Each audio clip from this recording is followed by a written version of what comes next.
बिस्मिल्लाहिर्रहमानिर्रहीम। मैं हूं प्रोफेसर शिराज सागर और आप देख रहे हैं मेरा चैनल गुफ्तार अकेडमी। अजीज तलबा, आज एक बार फिर हम मवासलात के जदीद ज़राए का मताला करेंगे। ये 12वीं जमात का 11वां सबक है और मुसन्निफ हैं डॉक्टर हफीजुर रहमान। इस सबक पर ये हमारा तीसरा लेक्चर होगा और अगर आपने पहले 2 लेक्चर नहीं देखे तो आपसे गुजारिश है कि इस वीडियो के डिस्क्रिप्शन में उनके लिंक्स मौजूद हैं। तो अजीज तलबा, दूसरे लेक्चर में हमने सफ़ा नंबर 4 पर ये लेक्चर जो है ये हमने छोड़ा था और हमारा जो पैराग्राफ था, आखिरी पैराग्राफ, वो अभी अधूरा था। तो इसलिए मैंने सोचा कि आपको ये सफ़ा नंबर 4 दिखाकर फिर नए सफ़े पर जाया जाए ताकि आपको पता चले कि हमने कहाँ पर बात को छोड़ा था और कहाँ से हमने बात को फिर जोड़ना है। तो हम बात कर रहे थे आखिरी जो हमारा लेक्चर था उसके आखिरी पैराग्राफ में टेलीविज़न की बात हो रही थी, जिसको जॉन बियर्ड नामी एक शख्स ने, एक अंग्रेज़ ने इजाद किया था और उसमें आवाज़ की लहरें सौती इशारों की सूरत में रेडियाई लहरों के ज़रिए फ़िज़ा में बखेरने की बात की गई। फिर ये बताया गया कि उसमें एक इजाफा ये है कि आवाज़ के साथ तस्वीर भी अरसाल की जाती है, यानी ऑडियो सिग्नल के साथ साथ वीडियो सिग्नल भी जाते हैं। लेकिन टेलीविज़न भी रेडियो के असूल पर ही काम करता है। दोनों यकसा तौर पे जो हैं दोनों के असूल हैं और काम करते हैं। तस्वीरें सौती इशारों की तरह इशारों की शक्ल में तब्दील करके फिजा में बखेरी जाती हैं। जो आगे है जी, जो बसरी, तो इसलिए मैंने, क्योंकि जुमला अधूरा था, जो बसरी इशारे यानी वीडियो सिग्नल कहलाती हैं। ठीक है जी, जो बसरी इशारे वीडियो सिग्नल कहलाती हैं। रास्ते में जहां जहां टेलीविज़न सेट होते हैं वो सौती इशारों के साथ साथ बसरी इशारों को भी वसूल कर लेते हैं, फिर उन्हें रोशनी की लहरों में तब्दील करके, जो तस्वीर की लहरों में तब्दील करके टेलीविज़न की स्क्रीन पर दिखाते हैं। इस पूरे काम के लिए टेलीविज़न के अलावा कैमरे की भी ज़रूरत होती है। ज़ाहिर कैमरा होगा, रिकॉर्डिंग होगी तो तस्वीरें फिर ही नज़र आएंगी। टेलीविज़न देखने वाले के घर में होता है, जबकि टेलीविज़न कैमरा टेलीविज़न स्टेशन में होता है। तो ये स्टेशन होता है जहाँ पे ये टेलीविज़न काम कर रहा, जहाँ पे टेलीविज़न कैमरा और वहाँ से मुख्तलिफ चैनल्स जो है वो नशर कर रहे होते हैं।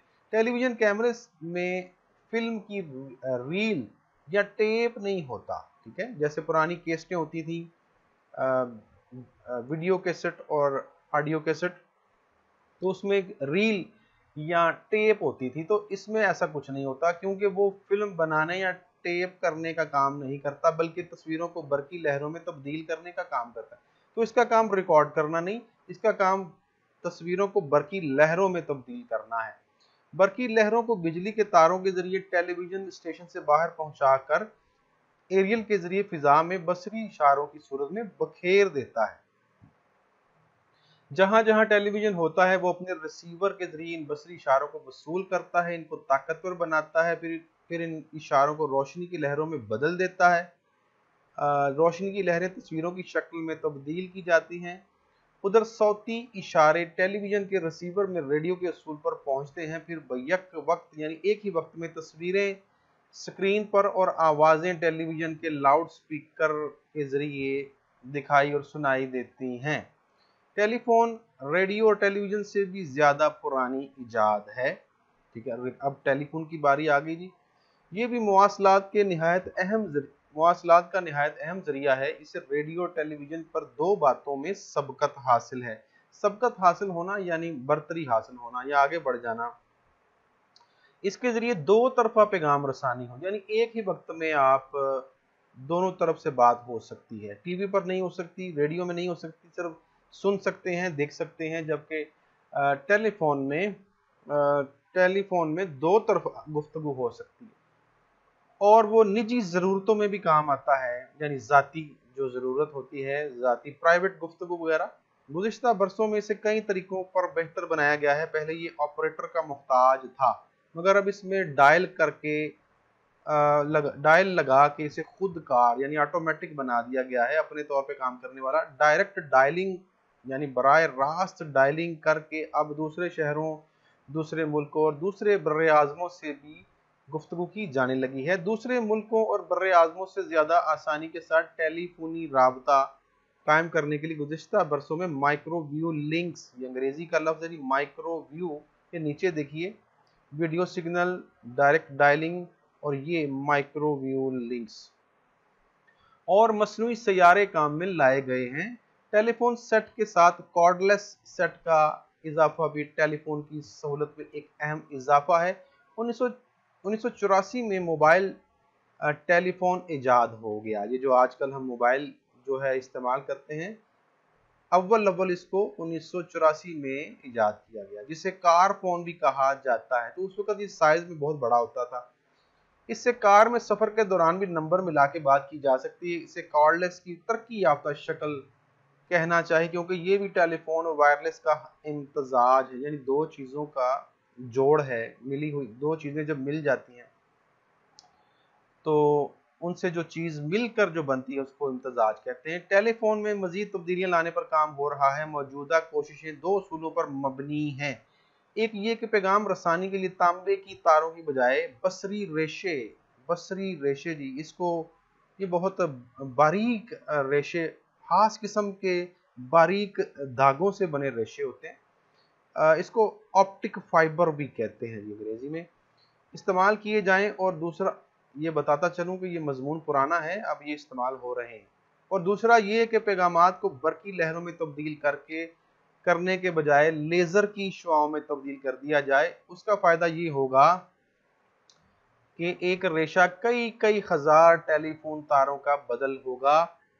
इस वक्त दो शहरों के दरमियान एक तार पर एक वक्त में सिर्फ दो आदमी गुफ्तगू कर सकते हैं। बसरी रेशे और लेजर शुआओं के जरिए एक तार बसरी रेशे पर जुदा जुदा नंबरों से एक वक्त में कई हजार आदमी गुफ्तगू कर सकेंगे। ये पुराना मजमून है, इसलिए ये बात कर सकेंगे, जबकि अब मैं आपको बताऊंगा कि अब क्या हो रहा है।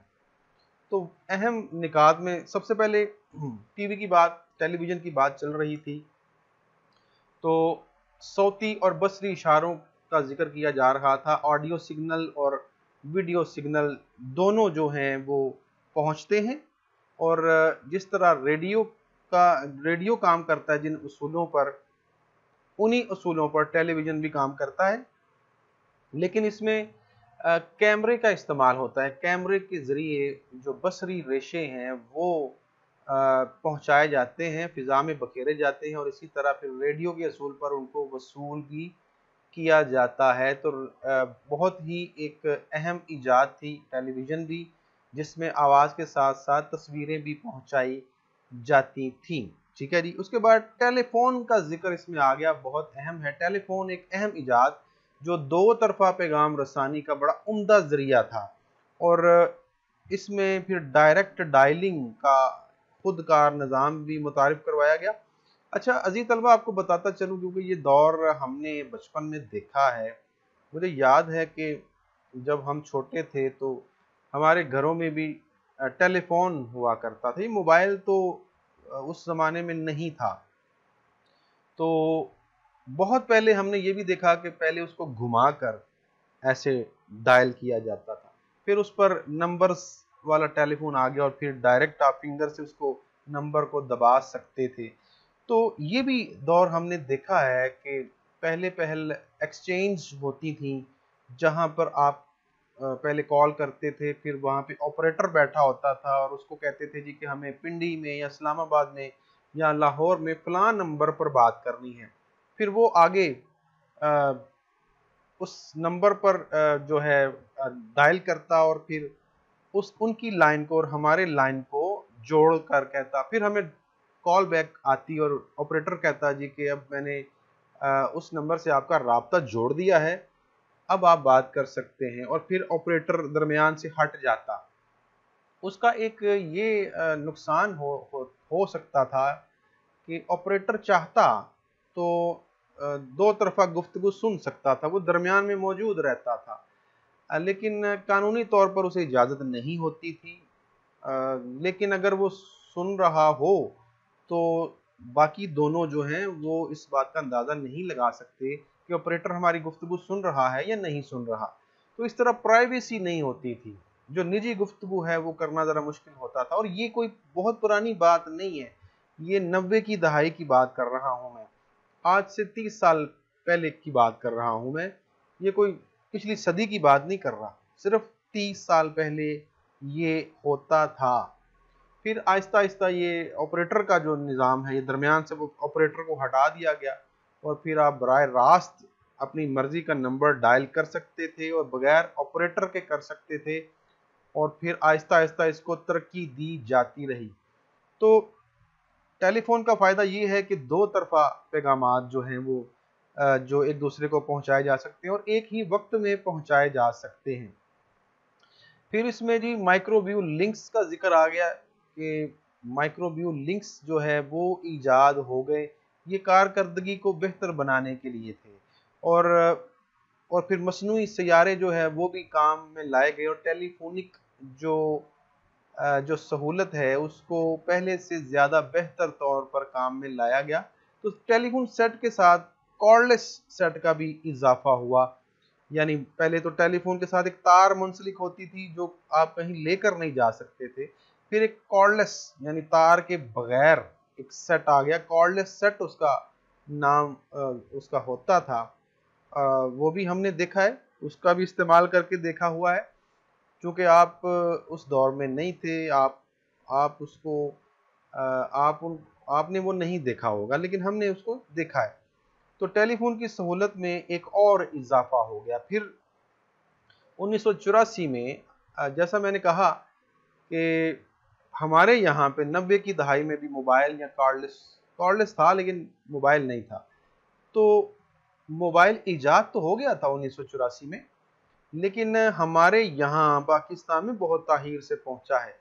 अ, वो चीज़ें जो यूरोप अमेरिका में ईजाद हो जाती हैं वो कई सालों बाद जो है तीसरी दुनिया में पहुंचती हैं। तो हमारे मुल्क में वो मोबाइल जो है ये आम हुआ है सन 2000 से कोई 1-2 साल पहले, और सन 2000 के बाद फिर तेज़ी के साथ मोबाइल जो है लोगों के हाथों में आना शुरू हो गया था। यानी आज से 20-22 साल पहले ये आम हुआ था। उससे पहले 1995 से लेके सन 2000 तक इन 5 सालों में किसी किसी के हाथ में मोबाइल फ़ोन या सेल फ़ोन होता था, और वो भी एक बड़ा सा सेट होता था जिसको उठाना भी दुश्वार होता था, और लोग बड़ा उसको संभाल संभाल के रखते थे। और सफ़र के दौरान लोगों हाथों में नज़र आता था और बड़ा अजीब सा लगता था, पॉकेट में तो डालने का सवाल ही पैदा नहीं होता था। और उस दौर में फिर आउटगोइंग के साथ इनकमिंग के साथ भी आपको बिल पे करना पड़ता था। यानी आप जो कॉल कर रहे हैं वो उसका बिल तो आपने देना ही है, लेकिन उस दौर में अगर आप कोई कॉल रिसीव कर रहे होते थे तो उसका भी बिल आपको देना पड़ता था। और बहुत ये सिम बहुत महंगी होती थी, हज़ारों में मिलती थी, और इसको इसको हासिल करना भी बड़ा मुश्किल होता था। बड़ी छानबीन के बाद आपको एक सिम दी जाती थी, और फिर उसका बिल भी बहुत ज़्यादा आता था। लेकिन अब तो तकरीबन मुफ्त ही हो गया सब कुछ। तो मोबाइल फ़ोन जो है यूरोप में आ गया था 1984 में, उसका आगाज़ हो गया था, जिसे कार फ़ोन भी कहा जाता था। और उसे कॉर्डलेस की फिर एक तरक्की याफ्ता शक्ल कह सकते हैं हम, कि यानी टेलीफोन, कॉर्डलेस और फिर जदीद शक्ल मोबाइल। उसका फ़ायदा ये था कि आप जहाँ मर्ज़ी लेकर जा सकते। उसको मोबाइल कहा ही इसलिए जाता है कि आप गश्त के दौरान कहीं भी जाते हो, आते जाते उसको उसको लेकर कहीं भी जा सकते हैं, और इसीलिए उसको मोबाइल फ़ोन कहा जाता है। बहरहाल बसरी रेशे उसमें जो हैं वो इस्तेमाल होते हैं नहीं, तांबे की तार की बजाय बसरी रेशे जो हैं इस्तेमाल अ, जो हैं किए गए या किए जाएं। और दूसरा ये है कि पैगामात को बरकी लहरों में तब्दील करने के बजाय लेज़र की शुआओं में तब्दील कर दिया जाए। तो ऐसा अब हो रहा है।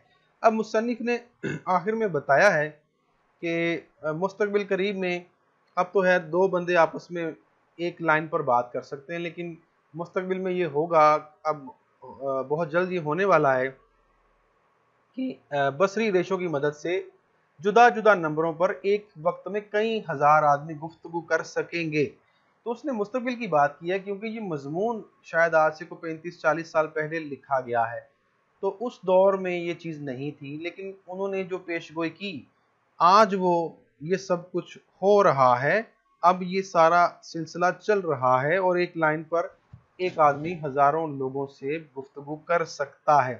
फिर आगे है जी, लफ्ज लिखा है उस। देखते हैं अगले सफ़े पे क्या है। उससे पहले एक शेर भी आप नोट कर लें जी। ये शेर बड़ा उम्दा है, साइंसी तरक्की के हवाले से आप लिख सकते हैं। अरूज आदम खाकी से अंजुम सहमे जाते हैं कि ये टूटा हुआ तारा महे कामिल न बन जाए। तो चलते हैं अगले सफ़े पर। इस सफ़े पर हमारा लफ्ज है उस। उससे वक्त की बहुत बचत होगी। किससे जी?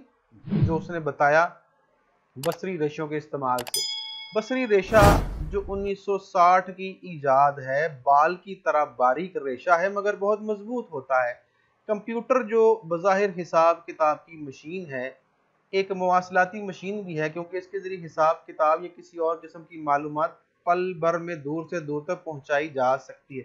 अब कंप्यूटर की बारी आ गई तो ये भी अव्वल अव्वल बहुत बड़ा होता था, एक पूरे कमरे में कंप्यूटर आता था, लेकिन आहिस्ता आहिस्ता फिर तरक्की होती गई तो इसका साइज और हुजम छोटा होता गया। अपनी मेकानियत के लिहाज से ये मशीन वायरलेस आलात की तोसी है। मेकानियत हम कह सकते हैं तकनीकी बनावट। मेकानियत तकनीकी बनावट के लिहाज से ये मशीन वायरलेस आलात की तोसी है, क्योंकि इसमें भी पैगामात को बरकी लहरों की शक्ल में तब्दील करके भेजा जाता है। फ़र्क इस बात में है कि इसके ज़रिए पैगामात आवाज़ की शक्ल में नहीं बल्कि तहरीर की शक्ल में, लिखे हुए पैगामात जूं के तूं पहुंच जाते हैं। कंप्यूटर के काम करने का उसूल ये है कि कंप्यूटर से पूछा जाने वाला सवाल जवाब हासिल करने की खातिर कंप्यूटर के एक हिस्से इनपुट यानी मदहल, इनपुट का उर्दू मदहल में टाइप करके करने के तरीके पर तहरीरी शक्ल में डाल दिया जाता है। जैसे कीबोर्ड में आप टाइप कर देते हैं तो उसको हम मदखल या फिर इनपुट कह सकते हैं।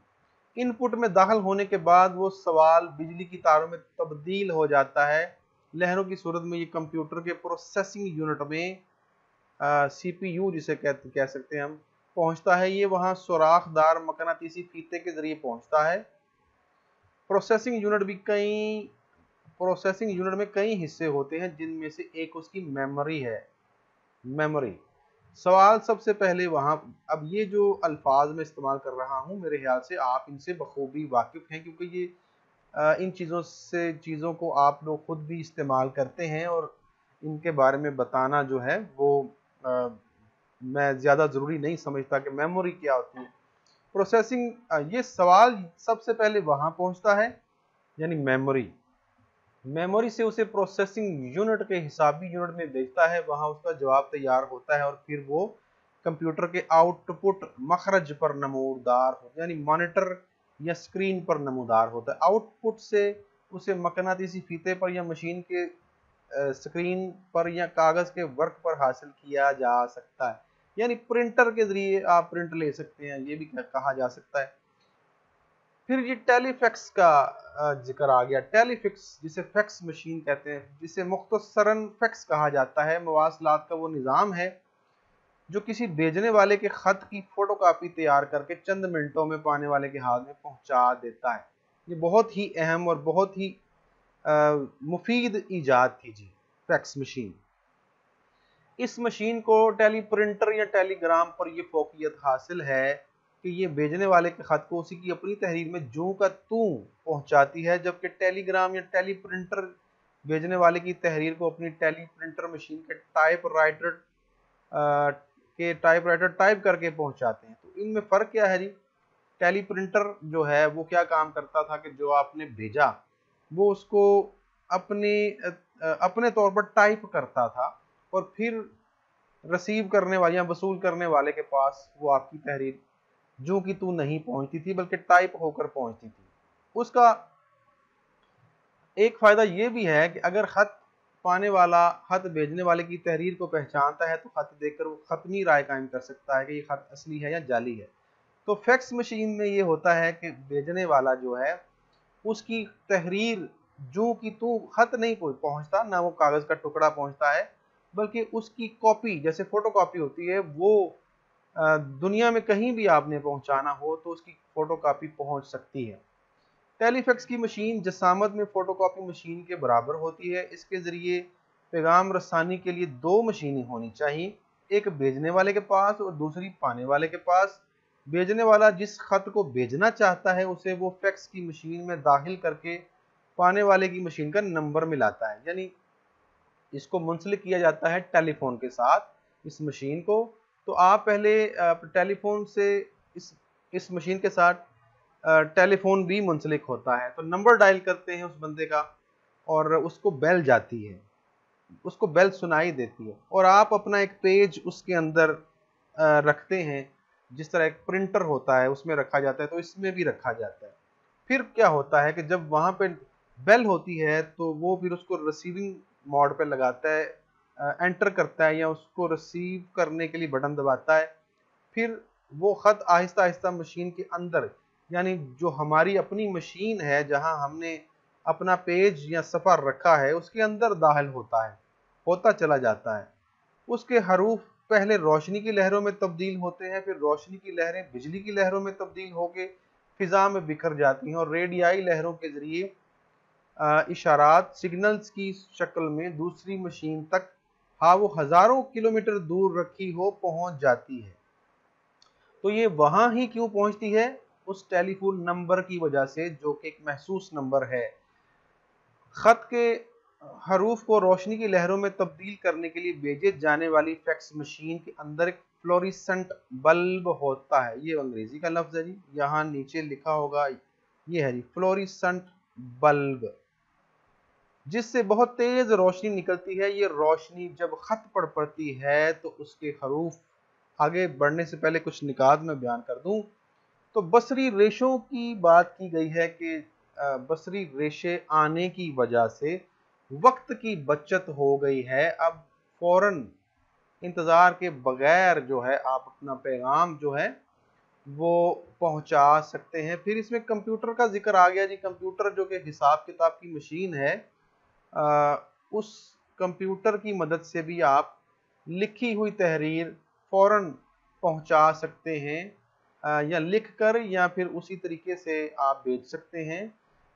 ये किस तरीके से काम करता है जी? पहले मदखल में इसको यानी इनपुट के जरिए अपना सवाल भेजा जाता है, फिर बरकी लहरों में तब्दीली होती है, फिर प्रोसेसिंग होती है, फिर हिसाबी यूनिट में आपका जो है वो पैगाम जाता है, फिर मखरज से फिर स्क्रीन तक उसका जवाब जो है हमें स्क्रीन पर मिल जाता है। फिर ये टेलीफैक्स मशीन की बात इसमें की गई है कि फैक्स एक जदीद मवासलाती निज़ाम है। टेलीप्रिंटर और टेलीग्राम पर इसको फोकियत हासिल है, यानी उससे बेहतर है, उससे बालातर है। इसका फ़ायदा ये है कि असली तहरीर जो है उसकी तरसील होती है, यानी हूबहू कॉपी दूसरी तरफ जो है मौसूल हो जाती है। इसके लिए दो मशीनों की ज़रूरत होती है, दूसरे के पास भी वही मशीन होनी चाहिए, उसके पास एक टेलीफोन नंबर होना चाहिए और हर मशीन का एक जुदागाना नंबर होता है, ताकि ऐसा ना हो कि हर जगह एक ही कॉपी पहुंच जाए।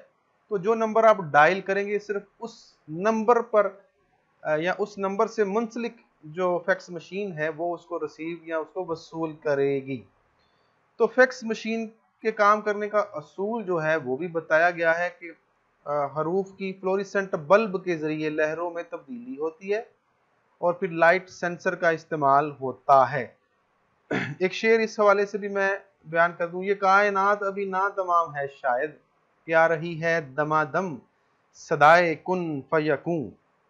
तो अभी बहुत कुछ होना बाकी है। अब हमने अपनी ज़िंदगी में बेशुमार तब्दीलियाँ, बेशुमार इनकलाबात, बेशुमार ईजादात, बेशुमार दरियाफ्तें और बेशुमार तरक्की याफ्ता चीज़ें और टेक्नोलॉजी देखी है। बहुत तेज़ी के साथ टेक्नोलॉजी को बदलते हुए देखा है और आइंदा भी बदलते हुए देखेंगे, और आप भी ज़रूर अपनी ज़िंदगी में नई से नई टेक्नोलॉजी को देखेंगे। तो अभी कायनात शायद ना तमाम है। तो हम बात कर रहे थे फ्लोरिसेंट बल्ब की। फ्लोरेसेंट बल्ब होता है जिससे बहुत तेज रोशनी निकलती है। ये रोशनी जब खत पर पड़ती है तो उसके हरूफ मुनअकस होकर उस मशीन के अंदर लगे हुए लाइट सेंसर पर पड़ते हैं। लाइट सेंसर इन हरूफ को बरकी लहरों यानी बरकी इशारात में तब्दील कर देते हैं। ये इशारात वहां से एम्पलीफायर में पहुंचते हैं जो इन लहरों को ताकतवर बनाकर फिजा में बखेर देता है। उधर वसूल करने वाली फैक्स मशीन में भी एक एम्पलीफायर और एक सेंसर होता है, यानी दोनों जो फैक्स मशीनें हैं उनमें एक ही सिस्टम होना चाहिए और एक ही असूल पर दोनों को काम करना चाहिए। एक एम्पलीफायर और एक सेंसर होता है जो बिजली के इशारात को ताकतवर बना के और फिर उन्हें रोशनी की लहरों में तब्दील करके उसे कागज के एक सादा वर्क पर 70x70 तहरीर की सूरत में बईना ही यानी हूबहू वैसे ही उतारता चला जाता है। तो एक तरह से जिस तरह फोटोकॉपी हम कर लेते हैं, फोटोकॉपी मशीन की तरह फैक्स मशीन भी काम करती है। और फर्क ये है कि फोटोकॉपी मशीन वहीं एक ही जगह पे होती है, वहीं पे उसकी कॉपी निकल के बाहर आ जाती है, जबकि फैक्स मशीन दूसरे मुल्क में, दूसरे बर आज़म में कहीं भी हो तो वो काम करती है।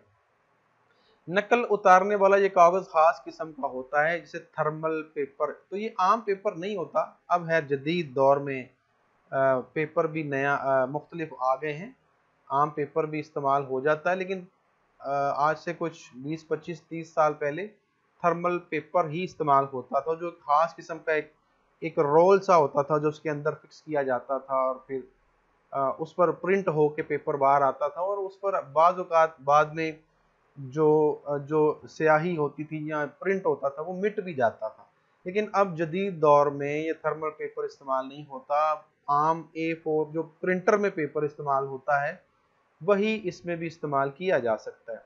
तो फोटोकॉपी का वर्क आहिस्ता आहिस्ता मशीन के बाहर आ जाता है, यानी प्रिंट होकर उसकी फोटोकॉपी वसूल करने वाले की फैक्स मशीन से बाहर आ जाती है।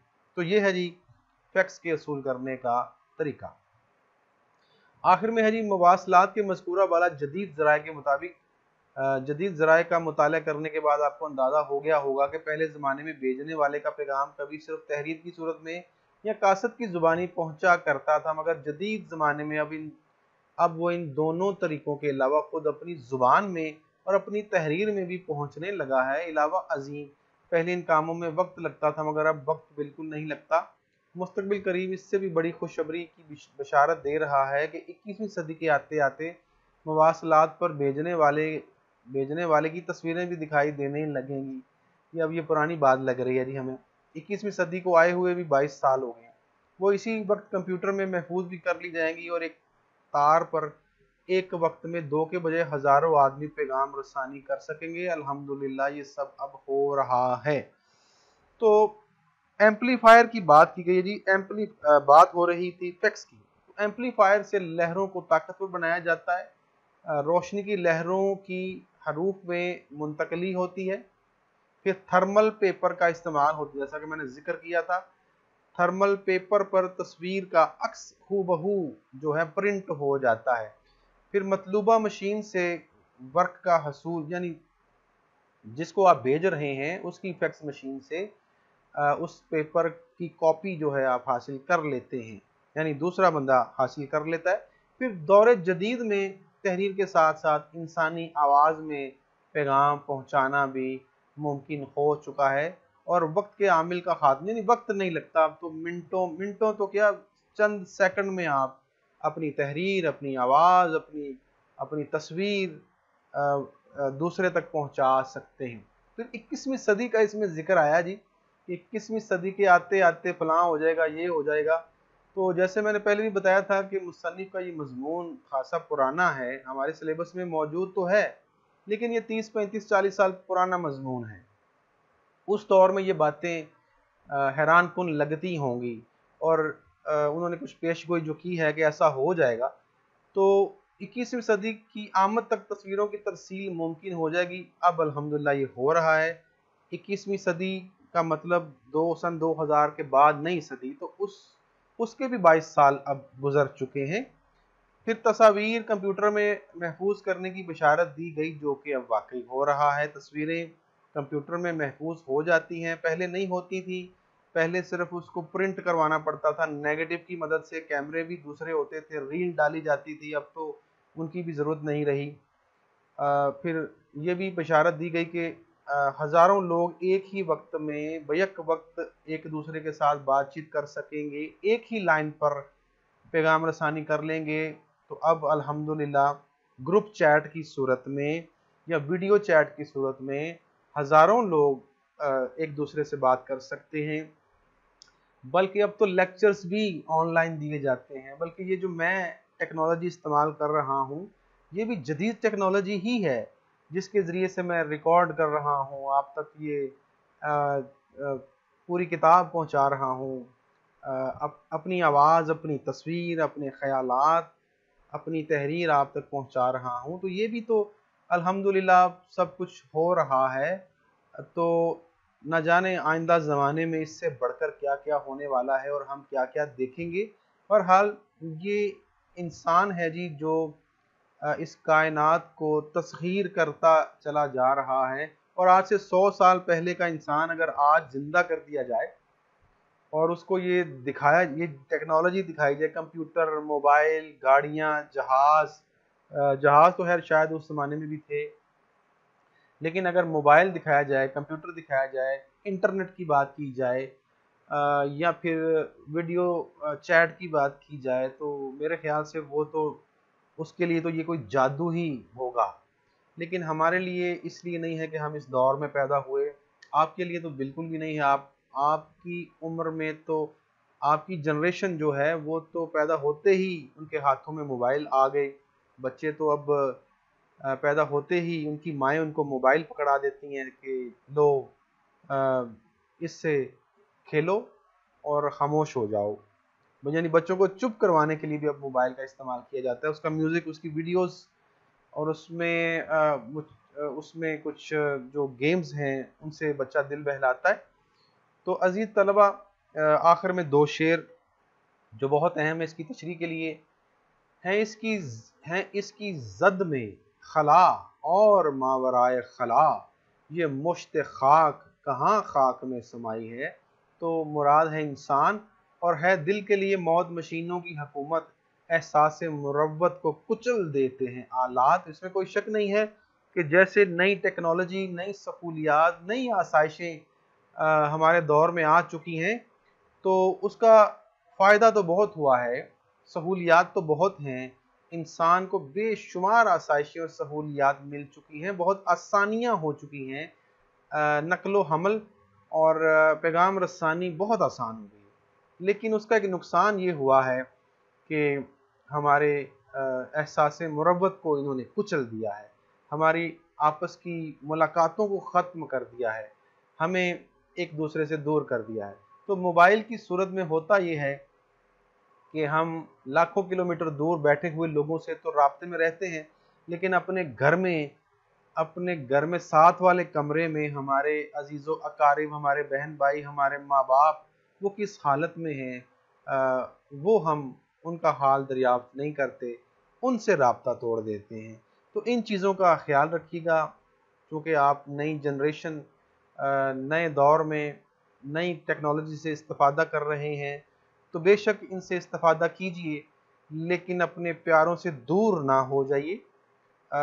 जब आप अपने अजीज़ों में बैठें तो मोबाइल का इस्तेमाल हरगिज़ ना करें, ठीक है।